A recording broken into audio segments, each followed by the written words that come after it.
Okay, so our next panel discussion of the day, cyber economy. This brings together two sides of the same accelerating future, those driving investment and those responsible for securing what gets built. As innovation moves faster than ever and attackers adapt just as quickly, the relationship between capital and cybersecurity has become both essential and increasingly tense. So this discussion digs into how funding decisions shape risk, how security realities influence investment, and where builders and defenders need to align if we want growth that doesn't outpace protection. It's an honest look at the economics behind the next era of cyber, and it gives me great pleasure to welcome our moderator onto the stage, David Cass, CISO for Keyrock.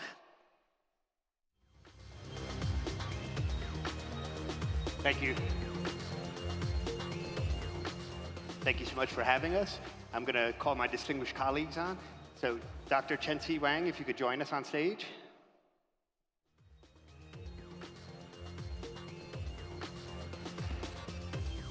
Marrero, if you could join us as well.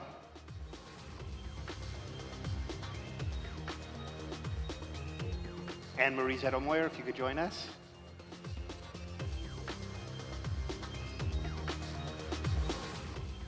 And Anshu, Gupta, come on down.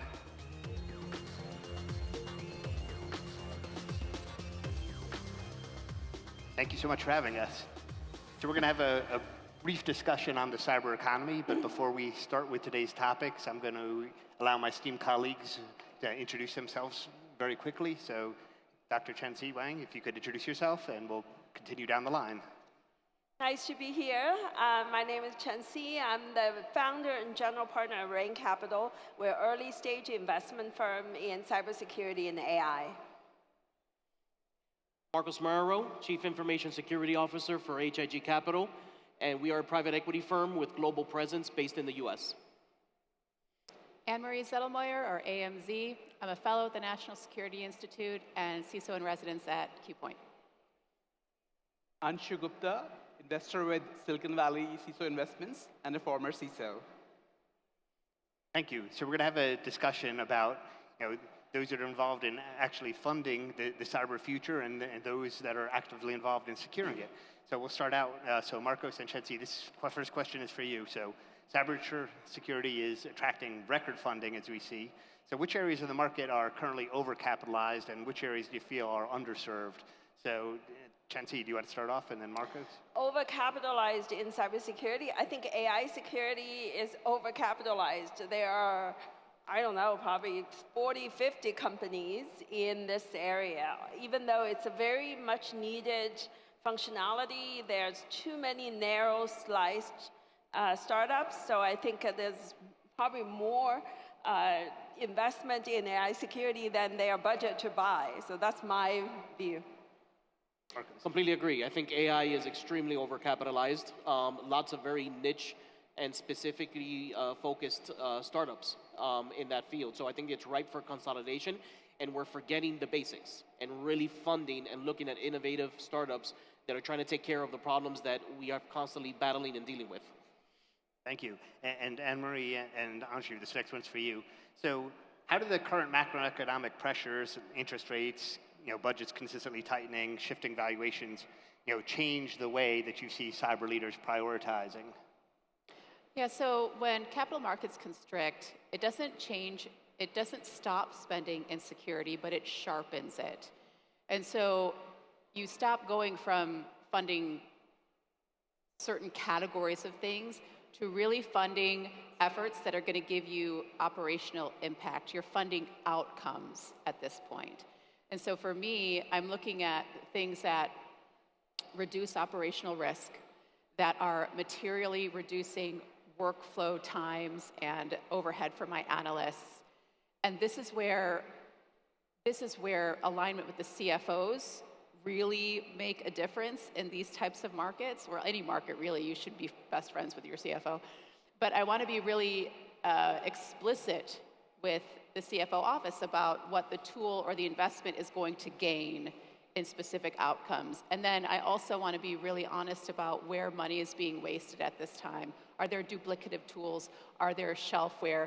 Is there something that we've implemented that we haven't used or is really creating operational overhead? I think I would like to add to that, like, definitely budget constraints with macroeconomic conditions. But with budget cuts, the risk doesn't go away. You still have the same risk. You still have the same threat actors against your company. But what I'm seeing, CISOs are getting efficient. They are innovating in their own way. Automation is one area where there's a lot of investments in terms of internal trainings and tooling. So pretty much they're doing more with less in these days. Thanks. And Anshu, we'll stay with you. But as attackers weaponize AI and automation, how should VCs and CISOs rethink the balance between investing in tools versus investing in talent? Can you repeat the question? Sorry, I didn't hear it. So, as we see the increased use of AI and automation, how do you balance investing in new tool capabilities versus new talent like human resources and human capital? Yeah. This is very interesting. With the advent of AI, the attack surface has changed because literally pretty much the entire pipeline for deployments, we used to call it like DevSecOps. Now it's MLSecOps. Pretty much from testing to staging to production, you need new tooling at every step. So that's going to change, which also means like upskilling. It also means new tooling, new innovation, which I think still needs to be done in terms of. So there's some companies where there's a lot of innovation still remaining to be done in securing your MLSecOps pipelines. Are we hiring junior talents? Are we still hiring junior talents, or are we training AI? Yeah, that's actually a good position there for Marcos as a CISO. How do you feel about that? I think it needs to be a healthy balance. All tools nowadays, if you look at the offering and the capabilities, have some level of automation, some level of AI that's being built in, if it's not already there, that helps facilitate the usage of that tool. But it's not going to do it by itself. You need people to do that. And the human in the loop, the humans in the middle, your SOC analysts, your threat hunters, they are the ones that use the human context to really understand and find where the issues are and where the potential incidents or the malicious activity. We're not yet at the pace where technology is going to be able to not just detect it, but automatically stop it and then continue on with whatever else your steps are in the process. So do you need the talent there? Absolutely. So it needs to be a healthy balance. Personally, in my organization, I lean more toward a 60-40% ratio. So 60% on the talent, 40% on the tech. And Anne-Marie, I know you've done a lot, as well as your keynote the other day on a related topic. So I am also a data scientist, which I think is rare in the CISO world, but that's why I love data. It's always data. And I have been encouraging folks for years to put data science capabilities in the security teams. And so for here, just like Gary was talking about in his talk earlier, it would be great to embed AI experts into your security team. So if the question is, are we investing in tools or are we investing in people? The answer is both have to be complementary. The tool has to provide efficiencies for the analyst or whatever part of your team it is. And then it has to be, you have to have the right talent there to augment the tool and make sure that it is effective. Okay? Because everybody knows that you can get a model that just does not work or sends out junk. So if you have the expertise on the team to train the model, to do the right prompts, and actually make it perform, that's where your sweet spot is. And that's where the proper return on investment is going to happen. I think, David, just real quick to follow up on Anne-Marie's, I think what's important there to highlight, and it was a very early example of that, was Microsoft Security Copilot. It was an LLM specifically trained on all the threat intelligence and all of the telemetry, security telemetry that Microsoft sees. And it performed fantastically because of that. So to your point, just because it's an LLM doesn't mean, or general purpose one, that it's going to work across the board. In fact, I was on the call with a friend of mine who's a CISO, and he was telling me that his team now have to hire more people to actually validate the AI's output versus doing the actual work. So that's an interesting shift of where the talent is focusing. Yeah, that's actually a very interesting point. So kind of building on that, Chenxi, is what promising cybersecurity innovation do you believe is still too early for enterprises to kind of adopt responsibly? Somebody said 2025 is the year of agentic.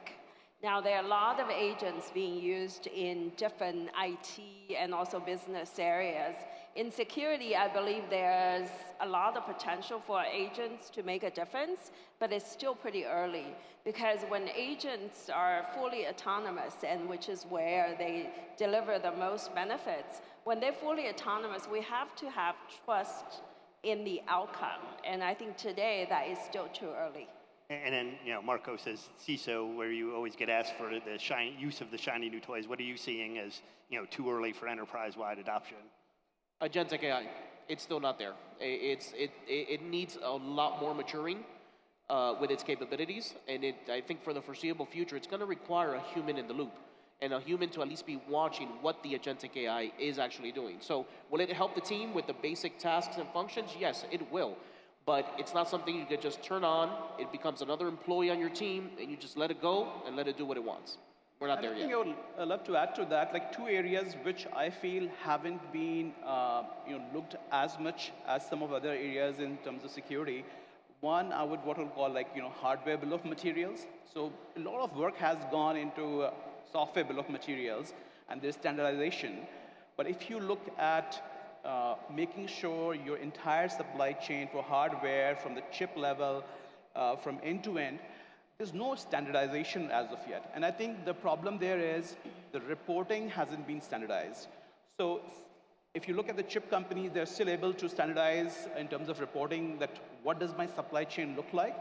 But I think for security products, especially at the hardware level, and especially with the proliferation of IoT devices, it's going to be very, very crucial to make sure that we have a standardization and we have defined hardware bill of materials, and we can confidently say where this came from and what does the supply chain look like.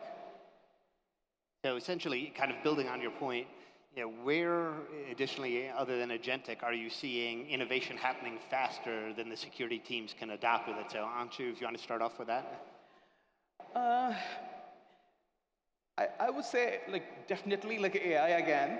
And the reason being is, you have safety and you have security. So if you look at just the testing which has been done for many of these foundational models, it was only done using 5 languages. Still you see cases where people are able to jailbreak many of these chatbots and are able to do nefarious things.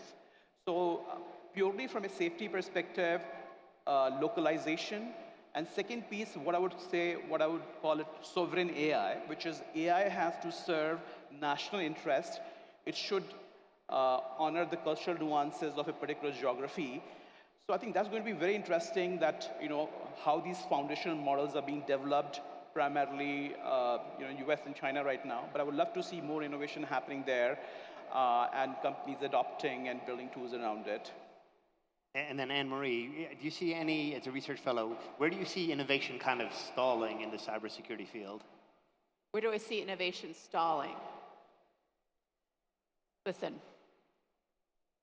I love great ideas, okay? And I love to hear what is growing in the market.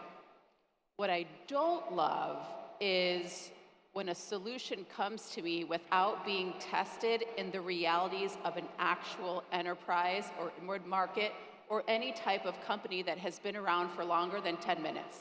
And you know what I'm getting here is that our organizations are messy, right? We have chaotic networks. We have a lot of immaturity in our own data governance processes. So if you can prove to me that your solution is going to work in an actual environment and not just a very clean, vendor demo type of environment, then we can have real conversations. But I think, innovation gets stalled when we have, these big ideas that just don't work on implementation. I mean, how many times have we implemented a product and it takes 6 months, a year, sometimes 2 years, and then you have to abandon it. It's got to work for the realities of the environment now. I think a big example of this is vibe coding, right? Vibe coding, you can generate code so fast, but it's really generating demo quality code. You're not taking care of the scalability, the robustness of the application, and the security of the application, which is super important. And vibe coding tools are not offering that. So we are, in terms of security, we need to keep up. And that's actually a perfect segue. So Chenxi is, you're a judge later today as well. So how do you evaluate whether a cybersecurity startup is, solving a real problem versus just having a compelling narrative? Well, so I have to look at where the team comes from, right? Does the team have real operational experiences? Have they really talked to folks like Anne-Marie, like Marco, about what their pain points are, versus they just sit in the lab and dream of what products the market needs? And I can tell you that a lot of founders are like that. They're like, I have a great piece of technology. It wouldn't be great if I build a product, but maybe nobody needs that product. Yeah. So we need people who have real operational insight. And I think, typically we always ask that, is it like a painkiller problem or is it a vitamin? The second thing you always look at, is it a product, platform, or a feature? And then broadly you look at, is it net new innovation? Is it doing the same thing faster, more efficient, or is it cheaper? So I think these are 4 or 5 criteria you look at when you're evaluating companies. And then Marco says, as CISO, obviously you have all the startups pitching to you as well for adoption. So how do you evaluate whether it's a real solution? When a startup approaches me with I have the best thing in the world that's going to solve all of your problems and it's going to make you breakfast in the morning and say goodnight when you go to bed, that's where the conversation ends. When a startup approaches me with the wanting to get to know me first, get to know my team, get to know my organization, and get to know my problems and understand truly what those problems are, then we have a conversation. By the third conversation is when we're talking about a product or what service they have. Those are the ones that are successful for me. And Anne-Marie, so what do you think so far is some of the biggest misconceptions that founders have about CISOs and investors? What are you seeing that they really need to care about and should care about? Listen, we love innovation. We don't buy innovation. We buy solutions that work. We buy effectiveness. We buy measurable outcomes. Are you driving down risk? Is my team actually going to use it? Can my environment actually fit it? I mean, if you can show me all the shiny things, but if it doesn't provide any value, and you can't prove to me that it provides value beyond a sales pitch, right? Because you get a POV with me, that thing is gonna work, But if you can't show me how it's gonna be implemented, even in a small scale, within 90 days that's usable and it's gonna take me this long journey like we talked about in the last question, it's not gonna pass the sniff test there. And Chenxi, what are you seeing in that space? Because obviously you deal with lots of companies that are trying to get the mind share. So is there a disconnect that you're seeing? Largely, it's hard to say, but at an individual company level, yes, sometimes there's a disconnect. The disconnect comes in when the founders think that you're interested in the shiny object, but you are interested in solving your problem, right? So when I go to coach founders about building a pitch deck or at business school about pitching their ideas, I say first ask what question are you solving, not about demoing my product. You might be interested in the product after it solves your problem, right? Yep. If it doesn't solve your problem, go pitch to the next guy. Yep, completely agree. Yeah, the disconnect comes that way. I think it's very interesting, how solutions are bought and how they get implemented. So for me, half of the process is getting everyone on the same page. So it's not just the CISO, it's different teams who will be supporting, it's engineering, it's IT. And then it's also about making sure the product is successful, because if you are selling a product, you have a land and expand strategy that, I'm going to go and, sell more. But if the tool hasn't been implemented properly, that's again a big mistake I see. That one, during the selling process, they don't take all the stakeholders in confidence, and the post-implementation process is not good enough, and so either there is churn, they're not successful in that account, and they definitely can't expand. And then, Marcos, how should companies evaluate the true cost of ownership of a tool when you bring it in? How do you look at, not just the licensing fee, the integration, the operation costs, and any long-term maintenance that occurs? So that ties nicely with the previous question, because further to Anne-Marie's comments, I have an internal checklist within the organization, within my team, in where a vendor needs to answer these 5 questions with yes. For example, reducing operational risk or cyber risk, reducing complexity by simplifying my architecture, but then more importantly, is my staff going to love to be in that platform? Are they going to adopt it and use it? Because they can adopt and use a platform that me as a CISO says that we're going to implement this, but it's because the CISO is saying we're going to use it, not necessarily because they want to use it. For example, I do not, under any circumstances, take any demos or look at any platforms or even adopt any platforms without it going through my either GRC or security operations teams. They are the ones that tell me which is the platform we're going to use. They know what that checklist is. Drive down risk, reduce operational costs and complexity, but then also help make their lives easier at the end of the day. And then I guess, Anne-Marie, are you seeing similar, as these tools are coming in, are organizations actually getting rid of additional tools, or is it just adding to the collection? Well, again, to the previous point, and if you're in a crunched economic time, you got to be real about where you're wasting money. But to the first question, I love that question. So I have a background in business on top of security, right? I was a CFO, controller. So your total contract cost is the least interesting thing to me, right? I mean, yes, how much it costs initially is important, but how long is it going to take for me to see value? If it takes more than 90 days, it takes 6 months, a year, you're just increasing costs for me. You're shifting costs from one bucket to the next, and then my CFO is going to get upset, right? Then I want to know, how is it reducing my analyst, my team time, and then by leveraging my current workflows? And then lastly, I want to know how difficult it's going to be to unroll this. Sometimes the tool doesn't work, and every year it's going to get more expensive. So what are going to be your clawback costs if you have to shift for whatever reason? And I think we forget about that when we're trying to evaluate what the total cost of a solution would be. Your exit cost matters. Yeah. I have a framework I use to evaluate startup solutions. The solutions are either a hat solution, or a haircut solution, or a tattoo solution. So a hat solution, you can take off and on, you can put this hat today, that hat tomorrow, doesn't matter. A haircut solution, you can cut your hair, but it'll grow back. A tattoo solution, once you tattooed on, it doesn't come off, right? So as an investor, I want to say, are you selling a tattoo? Are you selling a haircut? Or are you selling a hat?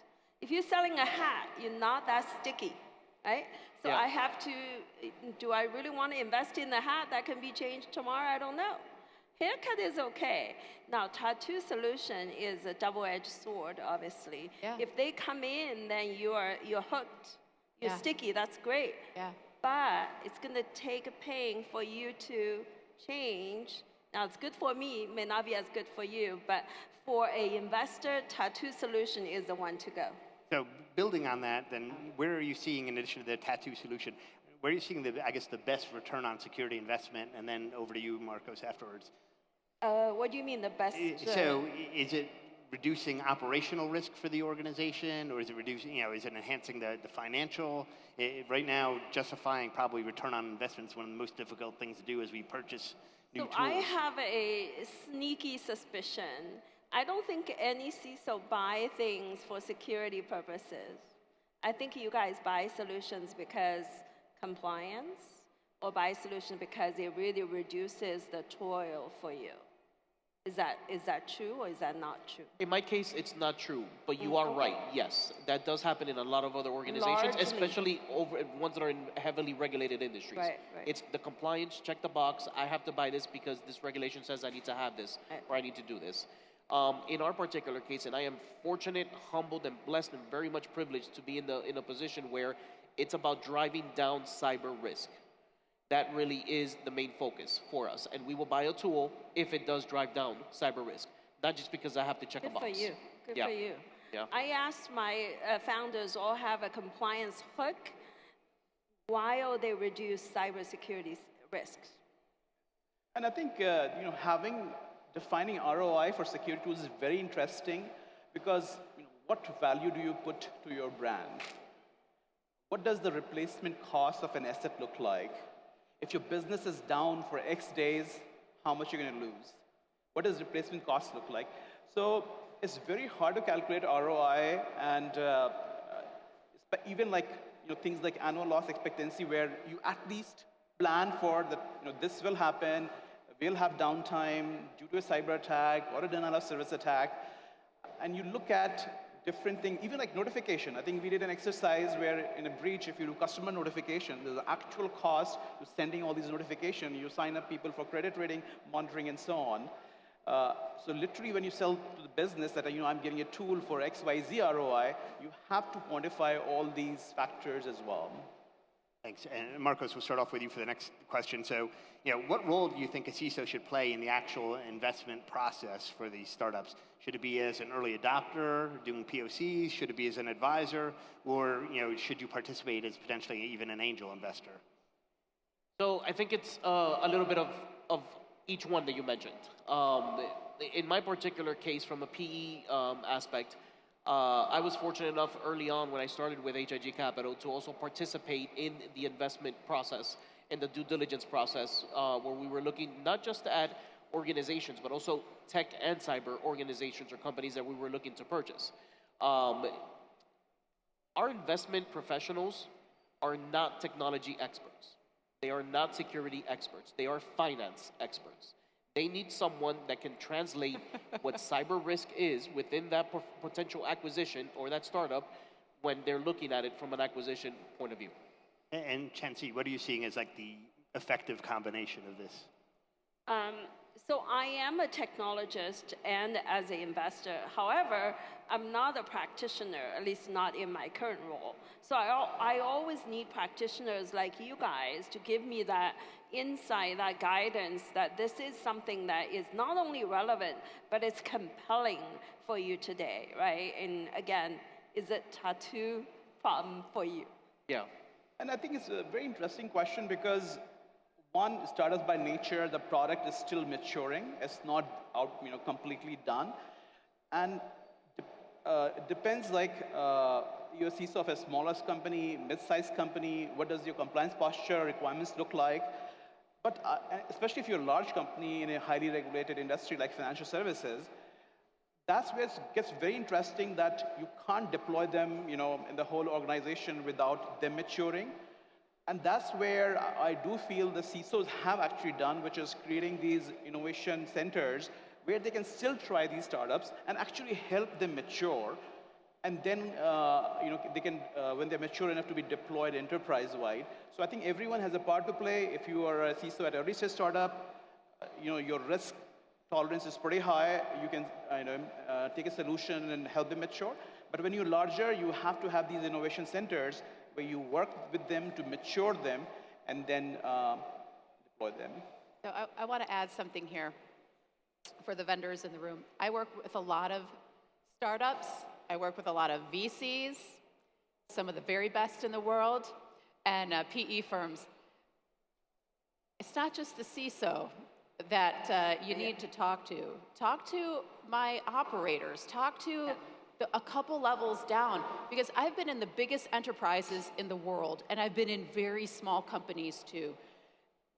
Depending on where I'm at, I'm not in those conversations. It's the head of AIM, it's my head of vulnerability management, it's the head of engineering that is going to come to me with a solution. You don't always need to to come to the CISO, you know? You gotta find the people that are going to use your tool and get their feedback. And the question, when do we get involved? The security practitioner or the security leader or security in general should be involved up front for messaging, for fit, for relevancy, for something that can be useful. And I guess as we're just to be cognizant of the time, so as we wrap up, we'll go down the road with the final thoughts. So if you fast forward 5 years from now, what fundamental shift in the cyber economy do you believe will matter most? Is it consolidation? Is it regulation? Is it the threat landscape? Or is it something else? I think threats going to change. I don't think regulation's going to be a driving force anymore because we have AI to handle compliance regulations. I think it's threats. Thank you. Marcos? I say it's two. Consolidation. I think the market is ripe for that. And also threat landscape. One thing we didn't touch upon is in that I don't hear a lot of conversations is around quantum computing. When quantum computing hits the scene, and from a private sector point of view, that's a fundamental shift in anything and everything that we thought was protected. And Anne-Marie is somebody that's active in national security research. I think things that work and help my teams work fast, efficiently, and effectively within the chaos that already is part of your environment. It has to go in existing workflows, and you have to show that you're compressing timelines in ways that matter and that are material and that actually work. That's what I need. Thank you. Anshu? I definitely agree that there's going to be a lot of consolidation. We don't need more tools. We don't need more dashboards. And especially with AI being inserted at every layer of the whole stack, what I see that there's going to be a lot of investments in basically making the humans use AI better. So I do see a lot of consolidation happening in the future.